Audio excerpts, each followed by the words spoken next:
everyone, welcome back to Sunny Lifetime. Thank you so much guys for tuning in. Guys, can I take you back to the past? Did you know that Dingane Khumalo, whom we know as James Motsamai on Muvhango, and Tsulufelo Mataba, who used to play Meme on Muvhango and currently playing or portraying Rakgadi on The River, once dated and they have a daughter together.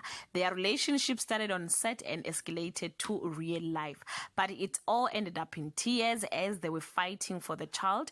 Dingane claiming Tulu is refusing with his child, and Tulufelo saying the opposite, that the guy has never made any effort to be a part of the child's life. Also claimed that he used to physically and emotional abuse her.